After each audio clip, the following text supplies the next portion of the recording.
So ఈ footwear కూడా మన మోకాళ్ళపై ప్రభావం చూపిస్తుందా? నిజమేనా? అంటే మోకాలు అన్నది మన బాడీలో మేజర్ జాయింట్, పెద్ద జాయింట్. ఎందుకంటే బరువంతా అదే మోస్తుంటుంది. మోకాలుకి కింద భాగంలో కానీ, అంటే మోకాలు యాంకిల్ జాయింట్, మోకాలు పైన హిప్ జాయింట్. ఈ ఏ జాయింట్స్లో అయినా కానీ స్ట్రెస్ ఎక్కువైందంటే, బరువు ఎక్కువైందంటే, abnormal stress ఎక్కువైందంటే knee joint injury జరుగుతుంది. ఓకే.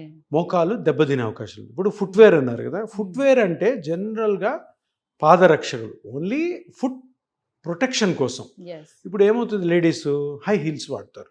ఇప్పుడు మన డిస్కషన్ అంతా హై హీల్ గురించి. హై హీల్ వాడినప్పుడు ఏమవుతుందంటే, ఇట్లా ఫ్లాట్గా నేల మీద ఉండాల్సినటువంటి మీ ఫుట్ ఇలా అయిందనుకో, ఫస్ట్ ఆఫ్ ఆల్ యాంకిల్ మీద ప్రెషర్ పడుతుంది. యాంకిల్ అంటే మన యాంకిల్ జాయింట్. సో అప్పుడు ఎప్పుడైతే ఇది మీ ఫుట్ కదా, ఇది ఇలాగే ఉండాలి ఎక్కడ కానీ. అంటే మీరు నడిచినా, దుంకినా, కూర్చున్నా కూడాను ఇది ఎప్పుడైతే ఇలా లేస్తుందో, చూడండి ఈ ఈ ఈ మూమెంట్ వల్ల దీని చుట్టుపక్కల ఎన్ని లిగమెంట్స్ ఉన్నాయి సార్, ఇవన్నీ లిగమెంట్స్ అన్నీ కూడా స్ట్రెయిన్కి లోన్ అవుతాయి.